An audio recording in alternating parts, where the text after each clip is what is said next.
A number of SADC countries have banned the importation of a selected range of fruits and vegetables in a move to increase self-sufficiency, increase horticultural competitiveness, as well as support local farmers. These countries include Zimbabwe, Zambia, Namibia, as well as Botswana, being the last to announce its ban, which took effect on the 1st of January 2022. Botswana's list comprised 16 horticultural products such as tomatoes, onions and cabbages. This regulatory stance by the Botswana government is revealed on a 2-year basis to add more to the list. This move necessitated the hunt for expertise within the region, and Zimbabwe was a popular choice as it is endowed with agriculture experts since independence. Furthermore, with the strengthening of the relations between Zimbabwe and Botswana, stemming from the binational commission between the two countries, exchange programs have since taken place to share knowledge as the two countries strive to be self-sufficient in food. This is Economic Forum, and today we continue to explore relations between Zimbabwe and Botswana, especially in agriculture. I'm your host, Cynthia Shikaramba. It is good to have you along. In the recent visit by the Zimbabwe farmers delegation to Botswana, they met various farmers who are working tirelessly to support their government towards food and nutrition self-sufficiency and are taking advantage of these exchange programs to improve their farming. Here are some of the farming experiences. We started this place in about 2021 in the month of July. So we bought this place. When you got it, was just a bush. But now with the developments that we've done, we're pretty much in an advanced stage.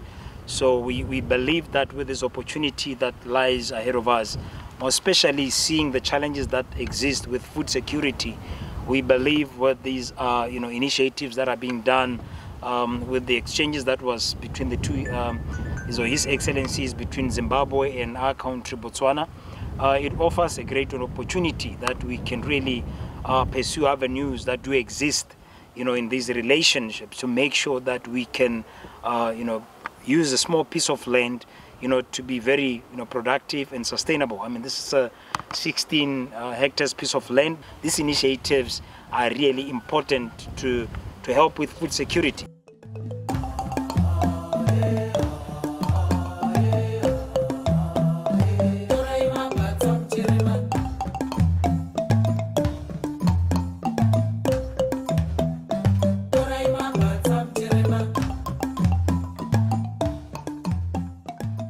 The government came up with a policy where we are getting most of our vegetables from South Africa. So they closed the borders. And then that encouraged a lot of people to come into farming. At first it didn't seem like something that we can actually make a career out of or make a living out of. It was like, okay, we have got a piece of land, we have got water, let me try to do something. But then as you learn, because it's very addictive, as you start doing it, you see the potential.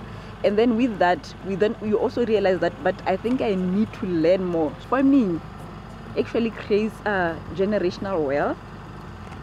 And not only wealth, but it also ensures that we take care of the land, make use of it.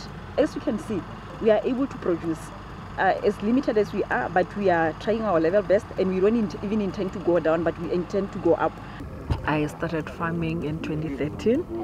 When I started, I was just doing poultry, and then from seeing the manure that was coming from the poultry, that's when I started now using the manure to start some small products. I started with rape and cabbage, and then after seeing that they were actually doing well, I now started venturing into other different vegetables. It's something that, it distresses, number one. It's something that you do at your pace. It's something that pays as long as you put your all in it. Health issues have become increasingly important as the race towards food security gains momentum. This has prompted the growing of medicinal food crops such as organic garlic, ginger, and turmeric, which are also high-value crops. Zimbabwe's delegation leader, Basil Nyabadza, spoke about the importance of these high-value products. You remember 2-3 years ago, all of us, globally, we suffered under the coronavirus. And regardless, it was continent to continent. And suddenly we heard that, oh, you must take ginger, you must take garlic, you must take other medicinal, which were traditional. So some of the countries we are leading us globally now, China and India, they've got a strong village production of this crop. So we would like to mirror that in our own space, which is SADC. And those two nations, they now use it. Every bit of food, whether it's breakfast, whether it's lunch, whether it's dinner, whether it's a 2-year-old or a 5-year-old or a 60-year-old, they all take it. And by and large, they grow to be older people than perhaps some of our issues here. Food is poison, generally. Any bit of food we eat is poison. More so now, when you hear that a chicken takes 3 weeks before it's being sold. Yeah. There are consequences there. Chemicals, a lot of chemicals, then which we eat ourselves. But at least organic garlic and organic ginger, you can cleanse those parasites in your system. Farmers who are already growing these crops shared their experiences as well. We started farming the garlic in 21. We started with just a small quantity of 10 kg until today, when we planted about 25 kg. So the garlic that we are farming is organic. So what we do before we can plant our garlic, we prepare our plots, as you can see here. So we use the cow manure from the goats. Garlic, according to our observation, is not that difficult to plant because it doesn't challenge with pests. The only challenge that we once had is cutworm, but we managed to do away with it.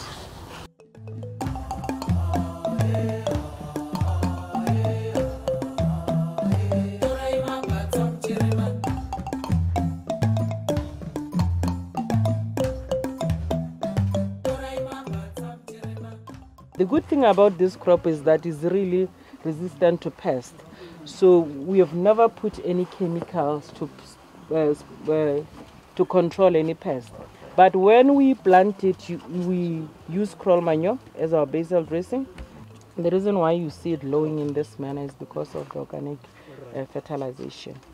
The growing of these organic products has unveiled yet another industry based on the production of organic matter. We are seeing goat droppings, which we are going to turn to an industry. We are going to mill it, and that's provision of organic matter to the urban farming community. Nature is speaking to us.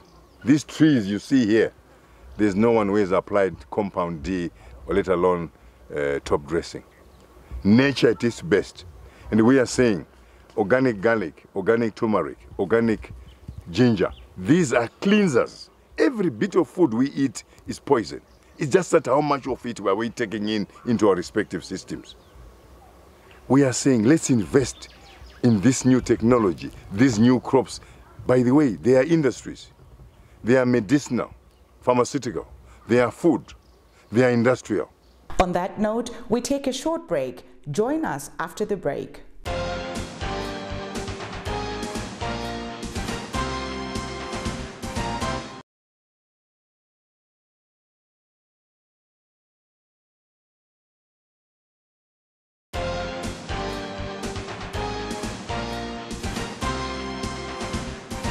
We are now in the second segment of Economic Forum, and we continue highlighting the interactions between Zimbabwe and Botswana farmers aimed at solving food security issues.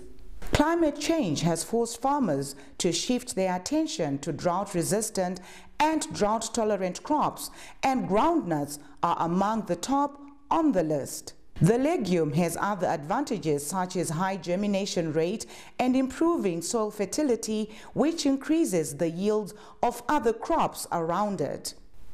Apart from that, groundnuts are also among top nutritious crops and are used in the production of a wide range of goods.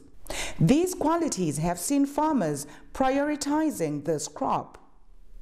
The Zimbabwean delegation visited various farmers of groundnuts, sharing expertise on maximizing their yields. The soils here look good. For peanuts, yeah, it's excellent. You know, it's flat land and really they look good. One other thing I've noticed is the width. You know, the plant population per hectare, clearly it's affected by the width you do here. And I would have recommended, and certainly in Zimbabwe, they would certainly have another row here. Yeah. And also sitting on a bedding in format. Yeah. Because then rain or whatever nutrients you pour there, they are in a bed, they're better managed there rather than this free flow which we notice here. So that will contribute to your yield. So it's a crop I believe we have potential to really build on because it has got a permanent demand position. So clearly this is a potential growth which is still to be improved. This is not just a crop, it's a nutritious crop, nutrition, which is quite, it has got medicinal qualities as well. And it's needed, especially in the infants, the schools, hospitals, and so forth. There are 41 products which come from groundnuts. Yes. You know, you do grit, just to do grit alone. And this can be a farm exercise. And you treble your profitability. We've been farming groundnuts for the last 6-7 years. The groundnuts is a good income per hectare, much better than any other crop. If you get to a 2 tons a hectare crop, it's about equivalent to about 15 tons a hectare of maize. The only thing with groundnuts is to get your population right, keep your fields clean. It is labor intensive, but it's an industry that we can grow and see that more small scale farmers take up peanut farming and make a success of it. Despite the challenges in farming, just like any other business, groundnut farmers are looking forward to increasing their hectareages to meet the demand of the nation and export to other countries in the future. We have numerous challenges as farmers, but the main challenge we face is climate change. And we find that this season has been one of the worst seasons I think ever recorded, either in the Southern African hemisphere. So it presents us with farmers as a challenge to see where we can improve and what mitigating steps we can take to really adjust our production to the changing climate. Now, with regards to groundnuts, I don't have much experience because this is my 3rd season as a groundnut producer. But one of the things I can say is it's a highly profitable crop if done correctly. The production that we are doing currently is only enough for the informal sector because we are not even supplying some of the manufacturing companies here that do peanut butter. So you can see there's huge potential for growth. We are looking at increasing our hectareage to something in the region of about 500.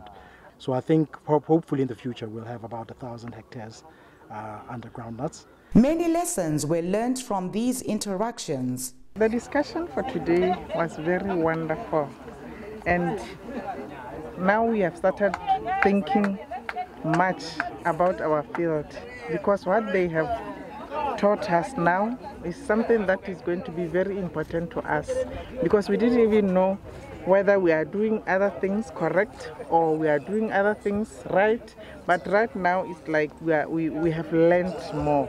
Their visit to our farm was the first in the country. And then I can only say that we are blessed because what we have shared is quite a lot and it's quite interesting and it's an eye-opener. This has been a wonderful visit and quite an eye-opener for us here and also bring our experience from elsewhere in the region to see farmers trying to get into crops, especially the groundnuts. Obviously, since it's the beginning of they're starting it this year, there's a lot to learn, especially support on agronomic practices, the best way to produce the groundnuts, the varieties, and also post-harvest handling. It's quite important, especially for the marketing. But yes, it's quite impressive. Zimbabwe is a bit advanced in terms of the groundnuts production, but also Botswana here, they've done quite a lot in terms of producing sorghum as their primary crop, cereal crop. Given this year is a drought year, we need to take these drought-tolerant crops quite seriously. Groundnuts is quite important as a cash crop. What I learned is so much exchange between Zimbabwe and Botswana farmers already happening. And these farmers are not only going into groundnuts for the first time, but they formed an association which is going to deal with this particular industry on groundnuts, and are already looking into not just the production, the processing. They already figured out the marketing. But yes, the desire for Botswana to be self-sufficient in food is the highest I've seen. I mean, I've been in and out of Botswana for the last 40 years since SADC started. This is the first time I've really felt these farmers are ready for the big time. They're ready to expand and grow and be much more self-sufficient in agriculture and food. Let's step up the cooperation, the practical side of business after the bi-national conference between our two nations. We are here to learn, to expose them to what we know already on various crops. And I'm pleased to hear that on this farm, this is the leader in production of groundnuts. We are going to take full advantage of that and see that we cross-pollinate with Botswana villagers, link them to Mzarabani, link them to Bikita villagers. That's our role as professionals within the agricultural sector in Zimbabwe. We take another short break. Do join us in the third and final segment of Economic Forum.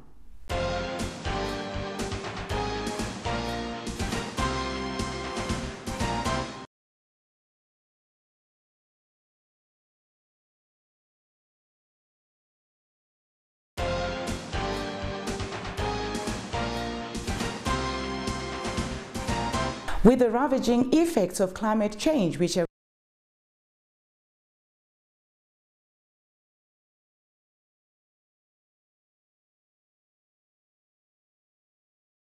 to ease the burden on common crops such as maize, which are chief crops for both animal feed and human consumption, there has been wide research on alternatives for stock feed. Sweet potatoes have been identified as a much better substitute, being more nutritious and having a greater yield per hectare as compared to maize. This is an industry, this crop here. It's an industry. And we are saying climate change is accelerating its importance to mankind and animals. We are even shipping value to Europe. So that value must be fed by this. So it's an industry. And we want out of this to touch 5 or so critical foods. Your beef industry, your poultry industry, your fisheries, your goat meat, all of them coming out of sweet potatoes, Mbambaira. We singled out sweet potatoes because of a natural phenomenon which is going around the whole globe, and that is the threat to food security through El Nino-driven circumstances. Climate change is no longer a story in the Far East or in Americas. It's a real issue within SADC. And both our countries are victims this particular year. Mass production of sweet potatoes is still at the infancy stage to most Botswana farmers, as they are still to learn more ways of maximizing production of the crop. Here are their experiences so far. Here we started in late 2020. This place was initially a feedlot, by the way. It was 1 hectare. And then we asked for extension. We were given 4 on top of the one that we have. Later on, we approached our neighbor that other side. We bought 8 hectares from that neighbor. So that's where we expanded our production to. We started with 1 hectare of watermelon and 1/2 hectare of tomato. As time went, we ventured into sweet potatoes. It was a small experiment. It started off from the kitchen. We had bought some sweet potatoes, and then it started shooting in the cupboard. We got the cuttings, and from the yields that we got from there, we were so inspired. And then we started putting a few of the vines in the field. It was about 10 lines. By then, we kept on cutting vines and expanding until it was about 2 blocks. We are learning. We don't know much about farming. We are new. It was our first experience. I'm not a farmer from way back myself. It's something that is new. I started like 3 years back. This is 3rd year running. But then it was more experimental than anything else. More like trial and error, trial and success type of story. And then in terms of varieties, I didn't really look too much into what type of varieties I'm going to bring into the farm. Rather, my concentration was trying to get as many varieties as possible. So I picked a lot of these vines. I started off with about 8 different varieties. And then I trimmed down to something like 5. And then this year, I think I'm at 4. And out of these 4, there are about 2 or 3 that are sort of promising. I'm learning as I go because I'm new in this field. But initially, I thought the best thing for me to do is not to go to government and be a crying baby and say, could you please help me with 1, 2, 3. No, I have to start off. When they come, they'll pick me from where I am and then get to the next height. Yes, that's the whole intention. Passing on a culture of hard work to younger generations is key in maintaining food and nutrition security, and the Madisa family is a great example of such, as witnessed in their daughter taking up the challenge of feeding the nation. I am a young farmer who just started actually getting into farming, and this is by inspiration from my parents, and by virtue of that I've really grown into loving farming and providing food for my community. Currently we have only done a bit of farming on a small scale really, and we'd like to grow into a bigger scale. And this has been my advantage because my father is a horticulturist by profession. So he's mainly just instilled all those skills and that passion. The fact that I've started from something, it will keep evolving, and also as technology comes in, I'll also start introducing other methods of farming, so on and so forth. We are unfortunately growing into an era where we have so many genetically modified products. So once we venture into doing organic farming, we can build or develop a niche and actually provide healthy food to our communities, to our continent and the rest of the world. So farming is honestly, you can't go anywhere and not have food. So the basic of food is farming. So don't be lazy, just go for it. It's not as hectic as it's been made out to look. It's quite fulfilling also. So I'd encourage young people to also jump in and do the right thing. After the crops are harvested, it will be time for processing. This is coming next on the upcoming episode of Economic Forum, where the farmers shared ideas on agro-processing. That is all we had for you today on this week's episode of Economic Forum. For your views and comments, do not hesitate to contact us on the details appearing on your screens. From me, Cynthia Shikaramba, and the crew behind the scenes, happy viewing.